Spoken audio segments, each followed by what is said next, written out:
Спомени, спомени, само спомени. Ето го тук като първокласник.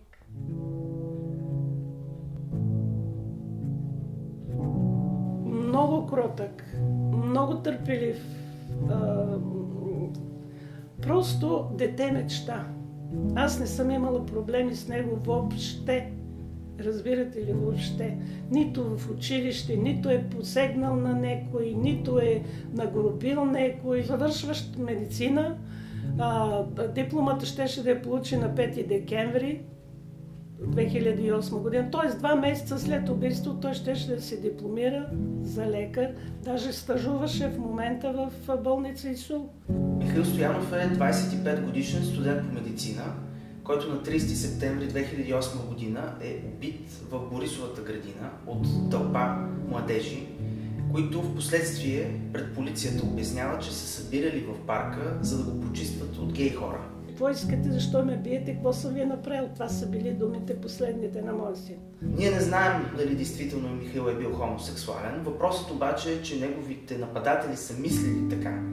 Те са го нападнали, защото са мислили, че това, че според тях той е хомосексуален, оправдава тяхното деяние.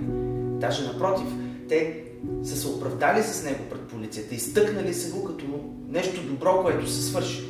Първите няколко години от разследването извършителите ни най-малко не са разкрити. 5 години бехме до съдебно производство в дознанието. Като 2 години, година и 9 месеца, мисля, че беше, те не бяха неоткриваеми. Всъщност, по молба на майката на Михаил Стоянов, след няколко години, в които разследването не дава никакъв резултат по отношение на това, кои са извършителите, разследващите правят повторна проверка за местонахождението на телефона на Михаил, който е откраднат по време на нападението. И по този начин, всъщност, се установява къде се намира телефона няколко години след самото убийство. Ако не бях аз, тези нямаше да ги хванат. Вторият проблем в случаят на Михаил Стоянов, който е по-специфичен за неговия случай, това е правната квалификация на деянието. Аз до днеска като родител не мога да знам моя син съда как го е определил, за какво е убит. По случайност. Излиза по случайност. Не е по хулигански, не е по хомофобски, въпреки че те казват, че са го нападнали по хомофобски причини, че той им приличал на гей. В българският наказателен кодекс има много различни престъпления и те се наказват с различни по тежест наказания, защото към различните видове престъпления нашия законодател признава, че има различна тежест на съответното деяние. Така, например, наказателното право познава тъй наречените престъпления от омраза или престъпления с дискриминационен мотив, подбудени от предразсъдъци престъпления, които нашето законодателство признава, че носят по-голяма тежест и съответно се наказват по-тежко. Българският закон обаче признава за такива престъпления само деяния, извършени на основата на раса или етнос, вероизповедание и в някои случаи политическа принадлежност. Случаят на Михаил Стоянов очевидно попада извън тази категория деяния, защото българският наказателен кодекс не признава нито сексуалната ориентация, нито половата идентичност или изразяването на пола, като характеристики, въз основа на които деянието може да се признае за по-тежко. Така на практика присъдите на двамата уличени извършители по това дело беше намалена. Присъдата на 10 години на Александър и 4 години на другия, който не е бил пълнолетен. Смисълът на квалифицирането на деянието като извършено по хомофобски подбуди е точно свързан с това, да се каже на извършителя: това, заради което ти си извършил престъплението, не те оправдава. Втората причина, поради която е важно да се квалифицират тези деяния правилно, е свързана с посланието към цялото общество. Да се каже на останалите хора, извън нападателите, че това, което те са свършили, не е редно и те не заслужават похвала, а напротив, заслужават присъда.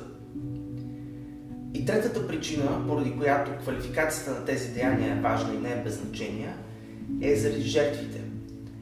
На първо място непосредствената жертва, на която да се признае какво е претърпяла и защо го е претърпяла. На второ място обаче има една друга особеност при тези деяния. Пак се връщаме към това, че Михаил е нападнат, защото извършителите са мислили, че той е хомосексуален. Тук мишената не е личността Михаил, той е само непосредствената жертва. Мишената е предполагаемата му сексуална ориентация. И покрай това, всъщност мишени са всички останали хора, които потенциално биха могли да бъдат на негово място. Хора, които носят тази причина, поради която той е бил нападнат. Една присъда, която признава защо му се е случило това, което му се е случило, е послание и към общността, която носи тази причина, този признак, заради който той е станал жертва. Правилната правна квалификация от голямо значение и за това какво се случва с извършителите на престъпления след като отидат в затвора. Ние като общество не изпращаме хората в затвора просто за да им е гадно и да бъдат на едно лошо място.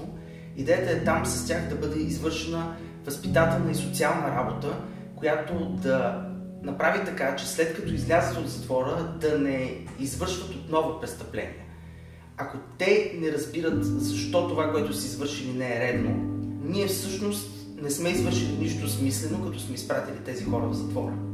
Сега случаят на Михаил отива в Европейския съд по правата на човека и причината за това е на първо място бавността на производството на национално ниво и на второ място това, че българският съд не признава това, че Михаил всъщност е бил нападнат и убит поради хомофобски подбуди. Поне минимална справедливост, те в нашите закони аз не ги виждам, тези справедливости, но поне да видя някаква справедливост в чуждите съдилища.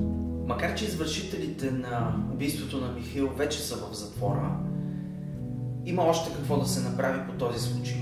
Най-добрият изход от случаят на Михаил ще бъде българският законодател да промени наказателния кодекс, като въведе квалифицирани състави за нанасене на телесна повреда и убийство на основата на сексуалната ориентация или половата идентичност на жертвите.